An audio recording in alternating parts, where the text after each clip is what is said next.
Continuamos con nuestro programa especial en el Centro de Prensa Nuestro Americano. Estamos conversando con el compañero Virgilio Hernández, candidato a la Asamblea por Pichincha del movimiento Alianza País, Patria Altiva y Soberana. Estábamos hablando en el segmento anterior de los cambios que está viviendo nuestro país. Estamos en un momento importante de nuestra vida, de transformaciones.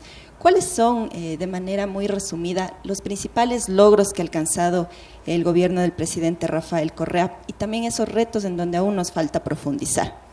A ver, yo diría que el primero es el tema de la soberanía, porque con Correa la soberanía no es un discurso. La soberanía no es retórica, la soberanía sirvió para poder renegociar la deuda externa, y esta renegociación de la deuda externa al Ecuador le ahorra no solo lo que dejamos de pagar, sino también los intereses que se dejó el Ecuador de pagar hasta el 2030.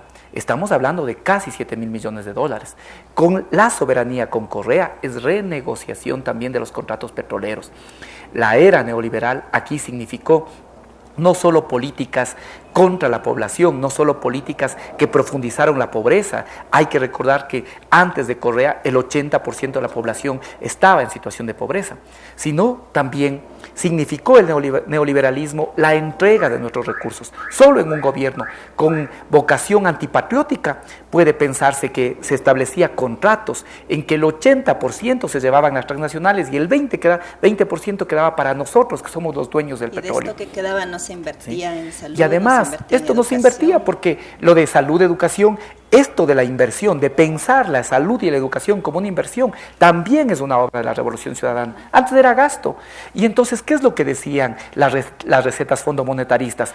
Que en momento de crisis hay que ahorrar plata para pagar la deuda externa, y en cambio hay que disminuir el gasto social. Por eso es que aún, a pesar de la importante inversión que hemos tenido en salud y en educación, todavía la situación de los locales, de la salud pública y de la educación pública, del sistema de salud y de educación pública, todavía tenemos que hacer grandes inversiones. ¿Por qué? Porque venimos de 30 años de abandono de la salud y la educación pública. Eso es importante decirle y recordarle todo el tiempo a la ciudadanía.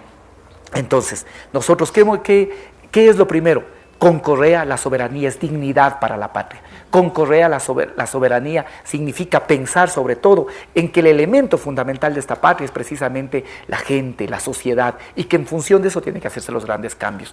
Luego está la importantísima inversión social. No, para nosotros no es un gasto. Aquí también hay una ruptura con la lógica neoliberal. La lógica neoliberal pensaba que las políticas sociales eran de alguna manera una política compensatoria a las nefastas políticas económicas. Nosotros cambiamos el enfoque de esto. Hay que invertir en la gente, sobre todo porque son el presente y el futuro de la patria.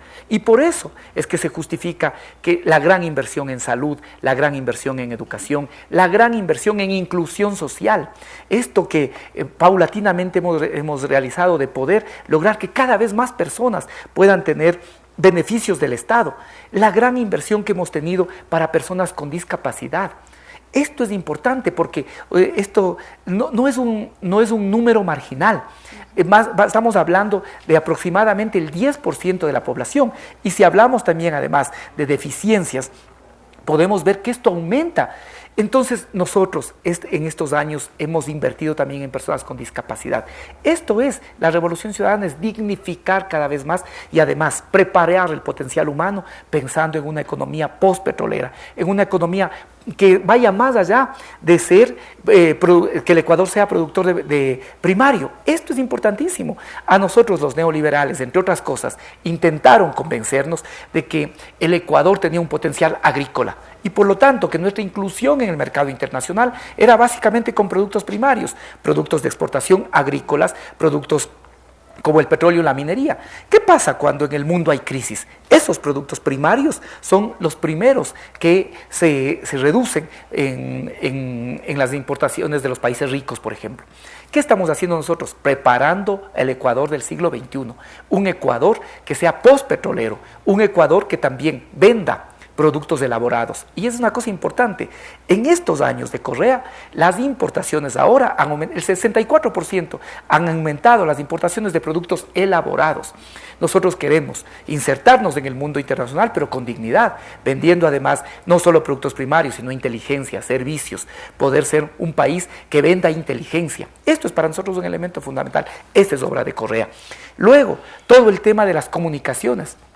Estamos hablando de más de 8.800 kilómetros de carreteras para unir la patria. Porque esta, que es otro tema, antes no había un solo Ecuador, aquí había 2, 3, 4, 5 Ecuadores, había provincias de primera y provincias de segunda, provincias que habían logrado ser generalmente el asiento de las élites, provincias por donde circulaba el capital, tenían mejores servicios y estaban mejor provistas que otras, la desigualdad campeaba. Ahora estamos también haciendo esfuerzos para integrar la patria, 8.800 kilómetros de carreteras, el doble de servicios de internet. Estos son logros concretos de la Revolución Ciudadana. Creo que el elemento fundamental en estos años no solo son las obras, no solo es lo que se ha hecho, es haber recuperado la autoestima, es haber recuperado la dignidad. Y por eso ahora la gente nos apoya, por eso ahora la gente además está más clara que Correa tiene que ganar en la primera vuelta y además este triunfo en la primera vuelta tiene que ser con mayoría en la Asamblea Nacional. En ese sentido, ¿cuál es el país que queremos construir los próximos 4 años de mandato del presidente? Bueno, nosotros creemos que estamos haciendo cosas que hacen imposible volver al pasado. Cuando uno piensa, te hablaba hace un momento de las carreteras, pero cuando uno piensa también en las grandes obras de infraestructura, ¿no? En este país exportador de petróleo no habría una gran refinería, estamos construyendo la gran refinería. En este país que tenemos un gran caudal hídrico, no había centrales hidroeléctricas. Estamos haciendo con Correa las centrales que se planificaron hace 40 años y que no se habían hecho porque era un gran negocio para los grupos oligárquicos, precisamente la venta de energía generada termoeléctricamente. Entonces, ahora nosotros lo que queremos, el país que soñamos, es un país que en primer lugar, como dice nuestro plan de desarrollo, se prepare para ser un país del siglo XXI en el que estamos insertos en el mercado internacional, pero al mismo tiempo estamos buscando construir las bases estructurales para no solo ser un país que venda o que dependa de productos primarios. Segundo, queremos un país en el que se piense en la gente, con educación, con salud pública de calidad. Un país que en este momento potencie el número de becados que existe. Si vemos comparativamente, Ecuador en este momento es el país en el que más becas estatales existen. Queremos un país en el que además desaparezca el trabajo infantil, que el 100% de los niños que tengan que ir a la escuela vayan, que todos los jóvenes concluyan por lo menos los 10 años de educación básica y en que los mejores y mejoras ecuatorianas también puedan estar en las mejores universidades del Ecuador y también del resto de América Latina y el mundo. Queremos un país en el que podamos vivir con alegría, con esperanza, con dignidad, con justicia, que es un elemento y una deuda pendiente. Nos decía que para alcanzar este sueño es muy importante tener una mayoría en la Asamblea. Esto ha sido criticado por la oposición con argumentos como que afecta a la democracia, afecta a la participación. ¿Cuál es su criterio en ese sentido? La oposición es chistosa y a veces es absolutamente ridícula. Cuando hace 6 años, ¿qué es lo que se pasaban diciendo? Que al Ecuador le falta gobernabilidad, que al Ecuador le falta un régimen de partidos, que al Ecuador le falta efectivamente que pueda existir una articulación entre Ejecutivo y Legislativo. Bueno, en estos 6 años estamos construyendo un partido del pueblo fuerte, un movimiento del pueblo fuerte. En estos 6 años tenemos un legislativo que cree que su responsabilidad es también ver los problemas del país y además ser corresponsable de la Revolución Ciudadana. Estamos teniendo un legislativo que piensa en los problemas del país y para ello es necesaria la mayoría. En otras latitudes, si en Europa, en los regímenes parlamentarios no hay mayoría, se caen los gobiernos. Si es que en los regímenes presidenciales no hay mayoría, se produce la pugna de poderes, que antes los analistas decían que era el principal problema de la democracia ecuatoriana. Ahora dicen en cambio que eso es concentración de poderes. Son chistosos, absolutamente ridículos e incoherentes. ¿Qué es lo que nosotros estamos planteando? Queremos una mayoría para pensar en que somos corresponsables de solucionar los problemas del país y queremos una mayoría porque somos parte del equipo del presidente Correa y por lo tanto también es nuestra responsabilidad profundizar los cambios, las transformaciones revolucionarias que se han venido generando en estos años. Nos ha dicho que este es un gobierno del pueblo. ¿Cuáles son esas acciones que se llevan a cabo con las organizaciones sociales, los colectivos y cómo se va a fortalecer esa coordinación para que el pueblo ecuatoriano esté presente en esta transformación. Sí, y yo además soy de los que creo que en el movimiento país hemos equivocado, por ejemplo, nuestra relación con los movimientos sociales. Hay que establecer una relación con los movimientos sociales que sea dialéctica, que podamos coincidir en la gran cantidad de cosas que coincidimos y en aquellos temas en los que no estamos totalmente de acuerdo, tenemos que encontrar mecanismos de debate y de discusión. Creo que este es un tema en el que todavía tenemos que aprender y mejorar. Sin embargo, de ello, creo yo, solo desde el ámbito legislativo, por ejemplo, el proceso, como se redactan ahora las leyes, la importante, intensa, activa participación ciudadana da cuenta de que es un nuevo proceso, de que ahora, cuando hacemos las leyes, no solo pensamos en la visión desde un partido, desde un movimiento, sino también desde lo que creen los colectivos sociales. Y ahí está la participación, los aportes que se hacen. Ahora, nuestra asamblea es una de las asambleas más modernas que tenemos efectivamente en el mundo.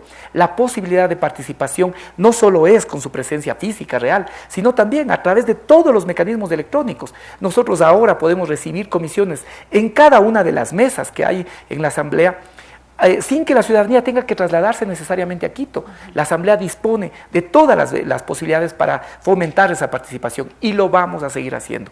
Este es un gobierno del pueblo y por lo tanto tiene que nutrirse del pueblo para la redacción de las leyes y para seguir construyendo esta política de cambio y transformación. Virgilio, muchísimas gracias por acompañarnos en nuestra casa, en el Centro de Prensa Nuestro Americano. Las puertas están abiertas para todos los candidatos que, como usted, traigan propuestas positivas para transformar a nuestro país. Tal vez un mensaje final para la gente, los compañeros y compañeras que nos ven. Un gran saludo para la patria latinoamericana, un gran saludo para el Ecuador, un gran saludo para Venezuela y para toda Latinoamérica, un abrazo muy profundo para el presidente Chávez y para el pueblo venezolano además, y decirles, hermanos, hermanas latinoamericanas, sigamos construyendo la justicia, sigamos construyendo una verdadera libertad, sigamos construyendo el socialismo del buen vivir en función de las próximas generaciones y de la Latinoamérica que todos queremos, digna, orgullosa y soberana. Gracias a todos y a todas por acompañarnos en este programa especial del Centro de Prensa Nuestro Americano. Estamos construyendo poder popular desde la comunicación libre, alternativa. Pueden encontrarnos en Facebook, en nuestra página web y también en Twitter como Nuestro Americano. Bueno, en Twitter nos encuentran como Centro de Prensa. Esperamos que nos visiten y que nos apoyen en esta construcción de un proyecto de comunicación libre, popular y alternativa. Este proyecto es de todos y de todas. Muchas gracias.